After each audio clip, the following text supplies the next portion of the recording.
मैंने इस साल यूपीएससी में 142nd रैंक सिक्योर किया है। मेरी स्कूलिंग जो है वो यवतमाल महाराज से ही हुई है। प्राइमरी मेरी जो है वो जफरनगर की ज़िला परिषद स्कूल से कंप्लीट हुई है।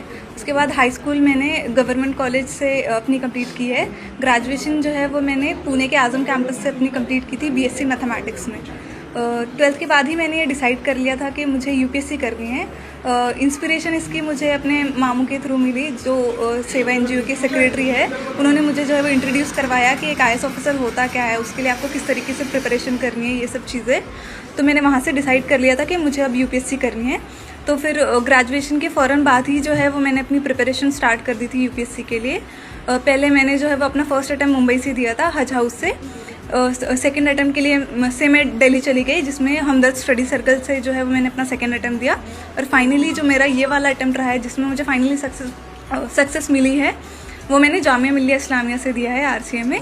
मेरी ये जो पूरी जर्नी रही है उसमें बहुत सारे उतार चढ़ाव रहे हैं, लेकिन जो है मेरी फैमिली का सपोर्ट बहुत ज़्यादा इसमें रहा है, स्पेशली मेरे पेरेंट्स का। मैं फाइनेंशियली थोड़े हम्बल बैकग्राउंड से बिलोंग करती हूँ। मेरे पापा जो है वो ऑटो रिक्शा ड्राइवर है, लेकिन फिर भी उन्होंने कभी मुझे ये एहसास नहीं होने दिया कि हमारे पास रिसोर्सेज की कमी है। उन्होंने हमेशा मुझे सपोर्ट किया है। मेरी जो मदर है, उन्होंने मुझे हमेशा सपोर्ट किया है। कहीं ना कहीं मैं जो एक पेट्रियार्कल सोसाइटी से बिलोंग करती हूँ, इसके बावजूद भी कभी मेरे पेरेंट्स ने मुझे ऐसा महसूस नहीं होने दिया कि तुम लड़की हो, तुम ये नहीं कर सकती। उन पे दूसरों का भी प्रेशर था, फिर भी उन्होंने इस प्रेशर को हैंडल करते हुए मुझे सपोर्ट किया है।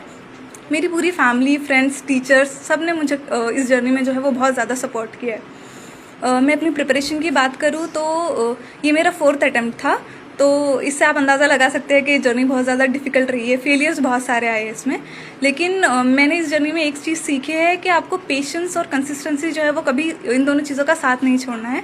ये दोनों चीज़ें ही है जो आपको जो है वो आपकी डेस्टिनेशन तक पहुंचा सकती है। आपके पास फेलियर्स आएंगे, बहुत सारे आएंगे, लेकिन आपको उन फेलियर्स से सीखना है कि आपकी गलती कहाँ हो रही है और आगे बढ़ना है। जो आने वाली पीढ़ी है, नए बच्चे हैं जो ये सोचते हैं कि कैसे मुकाम तक पहुंचना है, तो उनके लिए क्या सलाह देना चाहिए? मैं यही कहना चाहूँगी कि आप कभी ये मत सोचें कि आपने जो सपना देखा है वो पूरा होगा या नहीं। कभी कभार ऐसा होता है कि हमारे पास जो है वो बहुत सारे बैरियर्स होते हैं। कभी फाइनेंशियली जो है वो हम अच्छे स्ट्रॉन्ग बैकग्राउंड से बिलोंग नहीं करते, तो हम सोचते हैं हम कर नहीं पाएंगे, लेकिन कहीं ना कहीं से आपको सपोर्ट मिल ही जाता है। अगर मैं अपना एग्जाम्पल दूँ तो जो सेवा एनजीओ है, उसके थ्रू जो है वो मुझे बहुत फाइनेंशियली सपोर्ट मिला है। इस तरह से मदद जो है वो आती रही है। मेरे पेरेंट्स ने मुझे हमेशा बहुत ज़्यादा सपोर्ट किया है। तो आपको कभी अपने सपने का जो है वो छोड़ नहीं देना चाहिए, उसके लिए हमेशा कोशिश करती रहनी चाहिए। और फेलियर्स चाहे जितने भी आए, आपको कभी उनसे डरना नहीं है, उसको एक सबक की तरह लेना है कि इससे आप कुछ सीख